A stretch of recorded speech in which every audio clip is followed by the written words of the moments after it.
Here are solutions to homework set number 10 for ECE 376.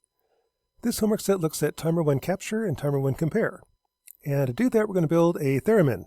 A theremin is a musical instrument where you can change the frequency based upon your distance of your hand to the theremin. So what we're going to do is start with the range sensor. Using the range sensor, measure distance, have it compute frequency, then output frequency. So starting out, the first part is to measure distance. So here's kind of what I want.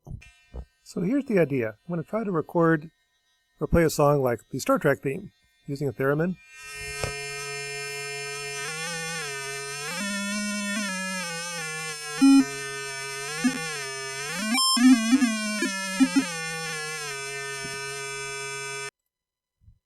I've got a range sensor right here, and there's a little block, there's a distance to it. As I vary the block back and forth, the pick right here is measuring the distance. So I'm currently 125 millimeters away, and I can vary the distance, and the pick can see that. That's the input to my theremin. What that's displaying is this is how many clocks for the pulse width, and there's the pulse width. As I vary the distance back and forth, the pulse width changes. If I can measure pulse width, I can measure distance. So there's the idea. How do I measure pulse width, meaning how do I measure distance? Well, I'm going to use Timer1 Capture Interrupts. And to do that, I'm actually going to have 4 programs running in parallel. I've got the main routine that just initializes the interrupts, given the pulse width, calculate the distance, display it, then repeat. That's what's on the LCD over here. I've got timer 0 running every 5 milliseconds. That generates a 100 Hertz pulse. That sets the sampling rate for this guy. I've got timer 1 running. Timer 1 doesn't do anything, it's just a counter. I need that for timer 1 capture though. Then timer 1 capture, on every edge, I record the time. If it's the rising edge, right here, I record the time of the rising edge.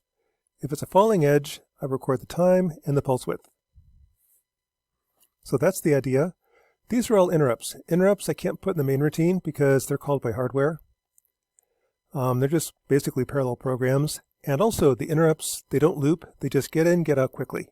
So every 5 milliseconds this interrupts. Every 6.5 milliseconds this runs. And every edge this one runs. In terms of the hardware, I should also point out here, this goes to port C pin 2. Port C pin 2 is where Capture 1 interrupt takes its input. That's where I look for the edges, rising edge and falling edge. In terms of the C code, the main parts to look at are the interrupt service routine. So what this does, this is timer 0. All this does is output a 10 millisecond 100 Hertz square wave. Timer 1 is just running in the background. Here's the one that's interesting. That's Capture 1. CCP1con tells you whether you're capturing the rising edge or falling edge. If I just found the rising edge, I want to record the time of the rising edge right here. If it's the falling edge, the other case, I'll record the time of the falling edge and the difference in time. And notice that before we were doing time plus TMR1. That's a little bit wrong. Timer 1 is running in the background, so by the time I get to this line of code, timer 1's changed. Capture 1, however, is the time of the edge. The time of the edge, timer 1's captured or copied into Capture 1, so that when I get to the interrupt, about 50 clocks later, I know precisely what is the time of that edge. And I also just saw rising edge, next interrupt's falling edge, which is just saw falling edge, next interrupt's a rising edge. The rest of the code is not that interesting. Set up the interrupts. They need to be turned on. Turn on Timer1 Capture for rising edges. Then the main routine.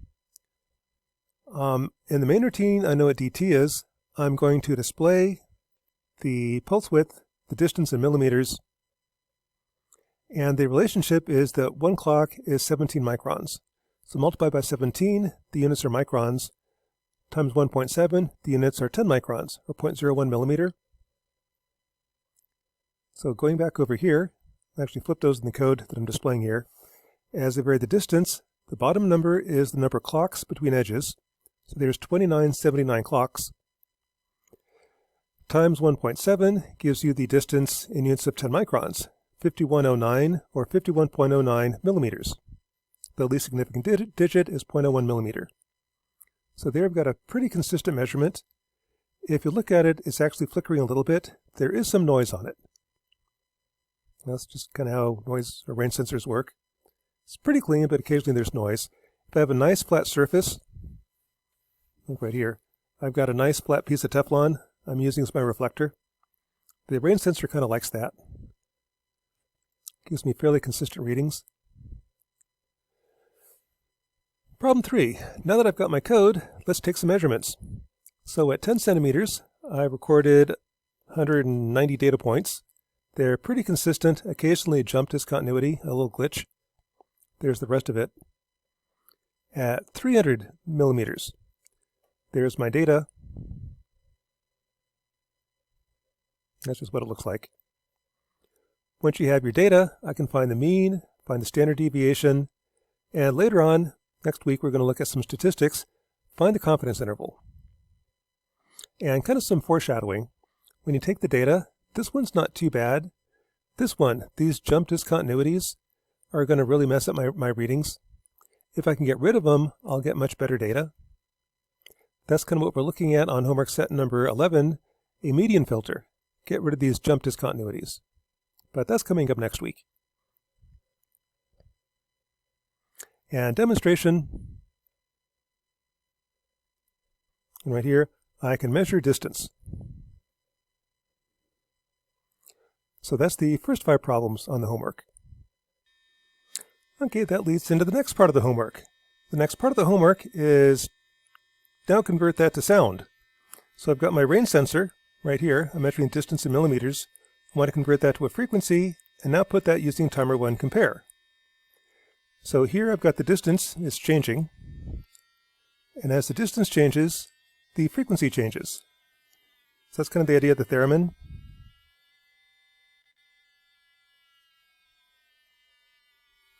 You can hear it.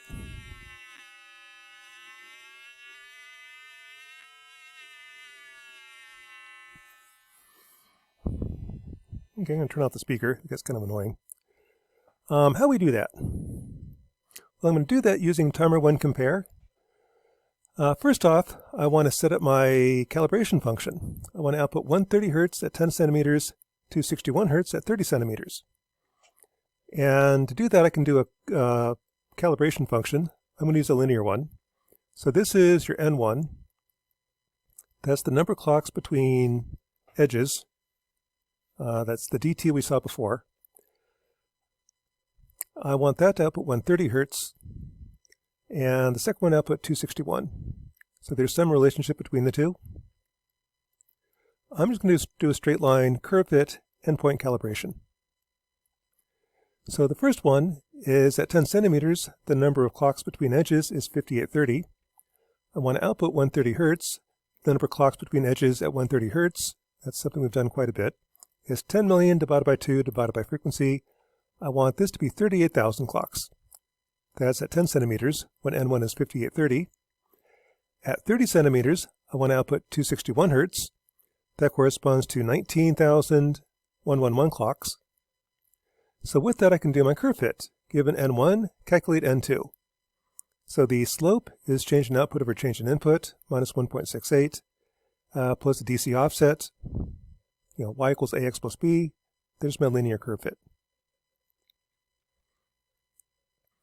In terms of flowchart, it's the same flowchart we had before, but I'm going to add this part right here, Timer1 Compare, and I'm also going to calculate N2.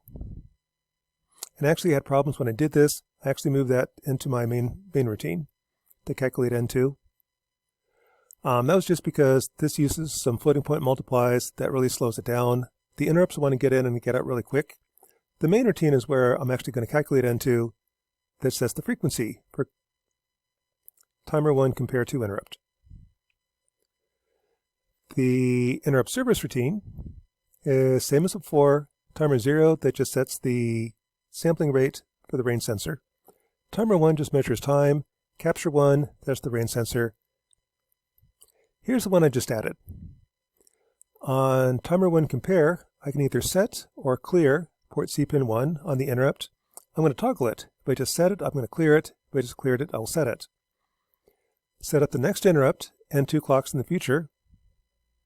And where N2 is calculated is, add this section code, got to turn on Timer1 Compare 2 mode.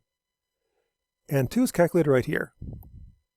I know N1, the number of clocks between edges. From that, calculate N2. And I'm also going to calculate hertz and display it just for fun. So what that's doing is right here. Here's the frequency that I'm outputting, 118 hertz, if you can see that.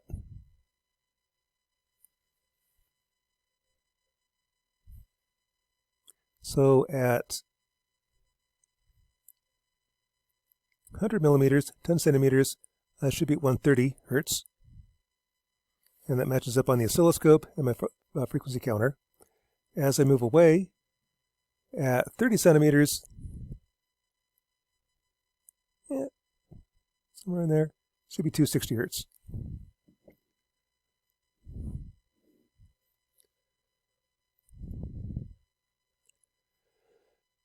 So with that, I can take some measurements. Just using a ruler to place my block away by a certain distance, see what the PIC code reads as distance. It'll display what frequency I should be outputting using an oscilloscope. Actually, I used a frequency counter to display the actual frequency, and the two are matching up pretty well. So the net result is I now have a theremin, or kind of a theremin, part of a theremin. I can vary the frequency based upon distance. And with that, you can play your favorite song.